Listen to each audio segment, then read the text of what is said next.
Hello everybody, this is Danny from Deep South Homestead. Today guys, I want to talk to you about the miracle weed fabric, and it's called ground cover. People think that this is the fix-all for the garden. Well, yes and no. It has been a huge blessing for Wanda and I. As we've gardened, it has made our life so easy. But there's a right way and there's a wrong way to do it depending on where you live. Now, we're in the Deep South. Using it in the Deep South is a little different than using it in other places in the country. Down here, because of our gardens, we leave a gap between them right here. There's a gap in between it right here. We plant in between it. We can lay our drip tape down in there. And guys, it works perfect for us. Yes, there's some weeds. But our garden is not so evasive with certain types of weeds that we can't control it. We've got this little grassy stuff that comes up here. Don't even really know what it is, but it's really easy to get up. And you see, if we're going to plant, we come right in here after that, and we can just poke holes in here, put our seeds in, a few little weeds here and there. Guys, that's no more than weeding a raised bed. If you own a Hoss Tools cedar or an Earthway cedar or one of these cedars, if you leave the gap wide enough here in the ground, we use a broad fork to break between ours with. You can run that cedar down through there and you can plant your stuff. You can even put your drip tape down if you have the assembly for the Hoss high wheel hoe. Guys, makes it really easy. But now, don't think for 1 minute that there's not going to be any weeds, even out in the middle. If you notice, we have dirt on ours out here. You see this dirt around here? Well, let me show you something right behind us. I'm going to show you why it doesn't always mean that you won't have weeds. Okay, we've got a spot right here. Now this is the ground cover, but what's happened is,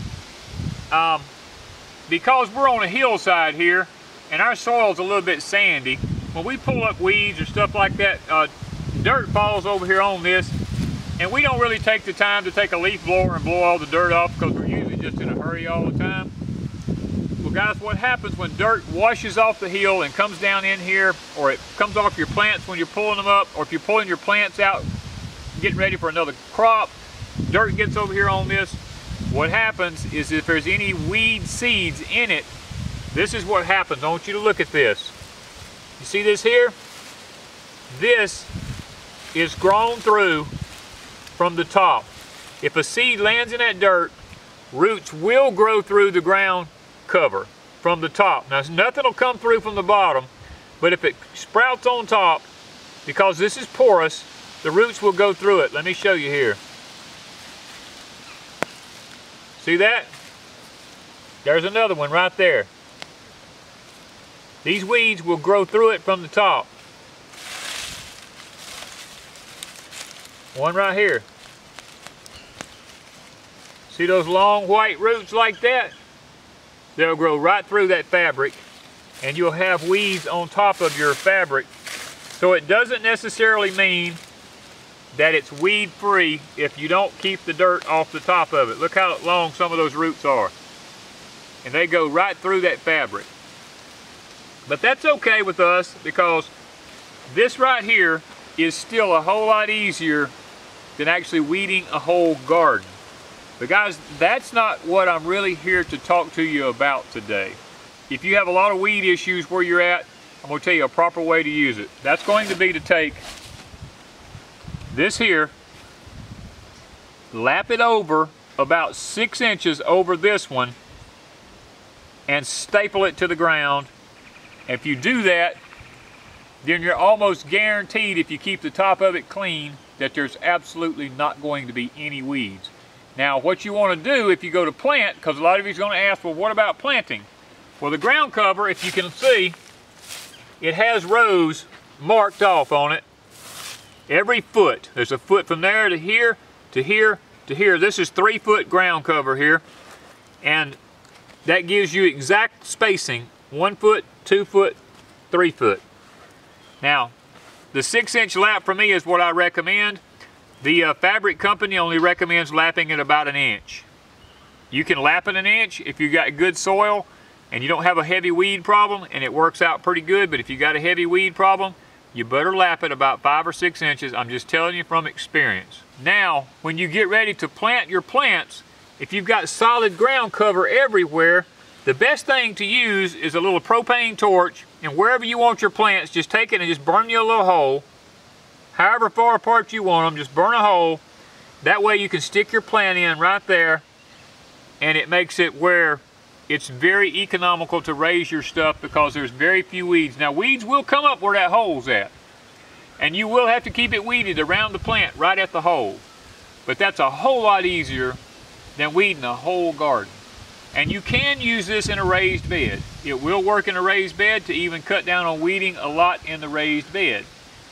But now, I want to talk to you about a huge lesson that I've learned. Probably the most important thing I've learned with the ground cover is this. It's the staples. Do not use the 4-inch staples because they are virtually useless. They will pull out of the ground if the wind blows, and it'll blow your fabric around. It's no good. If you till your ground first and you go to put this down, wait at least until it rains on the ground after you till it before you put this down, or even the 6-inch ones will not hold. All right, when you buy your 6-inch staples, valuable lesson here, guys. If you don't learn anything else from any of this, there's one lesson I want you to learn. There's 2 different kinds of staples that you want to look at when you get ready to purchase your ground cover. I'm going to show you one of them here. Now, these are used. I have a bucket of them here. These are both used. Tell me what you see about these 2 ground staples right here. You notice anything different about them? This one is still perfect and smooth. This one is rusted up like crazy. This one will pull right out of the fabric. If you get ready to take the fabric up, it's very easy to get this out. This one, you almost cannot get it up without tearing the fabric up. Let me show you an example. This fabric here was put down with the galvanized ones. Now, this one's galvanized, this one's not. This is a galvanized one. When you grab it, look at this. Slips right out of there. Now, this staple's been in there since last spring. You see the difference? Look at it. This one was in there. This one's just wet is the reason it looks like it's a different color. This row over here, I don't know what we put this one down with. I think I used the plain steel ones on it. Yes. Let me lay these to the side. This one, see, I can't hardly pull it up. And then when I do get it up, I can't get it through the fabric hardly. And look at it. You see that? You have that versus this. This one, you just about have to throw it away.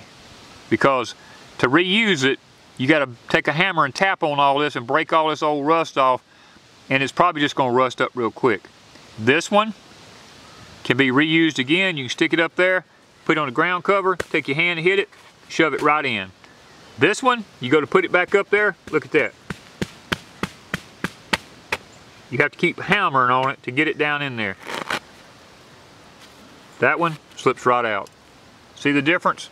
Guys, when you go to buy staples for your ground cover, make sure they're 6 inches and buy the galvanized ones, because it's going to cost a little more, but I promise you in the long run, these will last for years.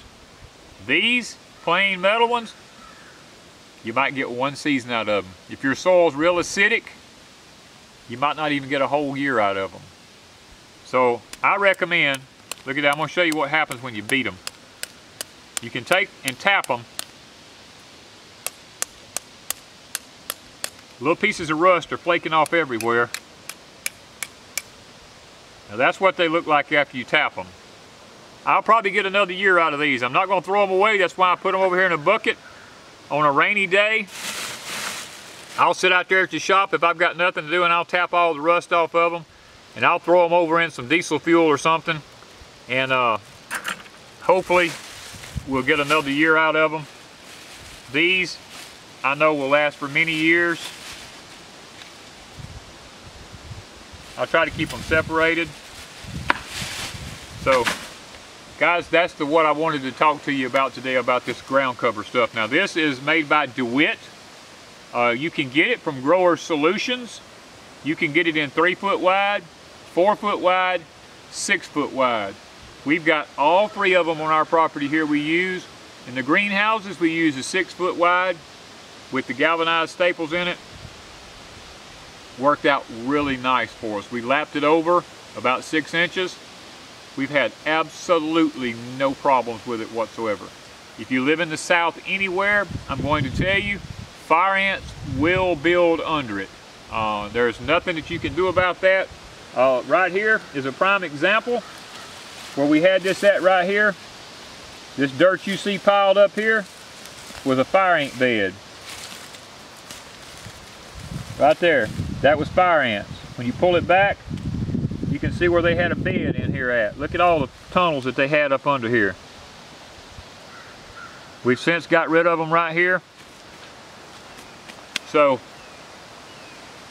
let that be another lesson to you. Don't think that this is a miracle, that you're going to put this stuff down and not have any labor with it whatsoever, because there will be some labor with it. You will have a weed get on it at some point, some way. It'll either grow through from the top, or to grow up around the plant hole that you have, or if you have the middles like us left open, they'll come up right here. So whichever process you use, you will still have to do a little bit of weeding. It just won't be as much. As for us here at Deep South Homestead, yes, we will continue to use this for the rest of our life, or as long as we can afford it, because it has made our gardening so much easier. Contrary to what a lot of people may believe, people have asked me, Denny, when you put this ground cover down, does the ground dry out under it if you don't water it? The answer is no. The ground stays wet up under this. If I pull this back, the ground, I don't care if it hadn't rained here for 2 or 3 weeks, and I pull this back, it's still wet up under it. I can get out here to pick in the garden and get on my knees on it, and my knees will get soaking wet from this.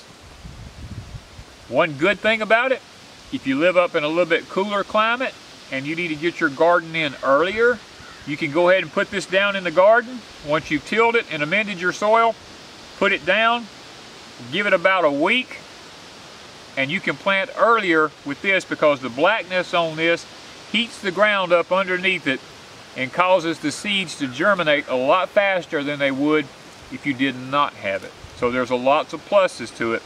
And guys, if you're interested in the ground cover, we'll have a link in the description down below. You can go to Grower Solutions and you can use our promo code DEEPSOUTH. We don't make anything for it. We just cut this deal for you guys. Use the promo code DEEPSOUTH and they will take 10% off of your purchase. Now it's a one-time use, so whatever you're going to get, make sure you get it all in one purchase so that you get the most money saved that you possibly can by using the promo code. So guys, thank you once again for watching us here at Deep South Homestead, and I hope today that a little bit of information about ground cover will save you a lot of heartache and headache in the future. Thank you guys from Deep South Homestead. Guys, one of the great benefits of it, we got the lemongrass growing right beside the garden here. We got the row cover down, the leaves and everything is falling on top of the row cover. Virtually 0 weeds between the lemongrass and our butter peas here on this fence. It's worked out really nice for us about controlling weeds.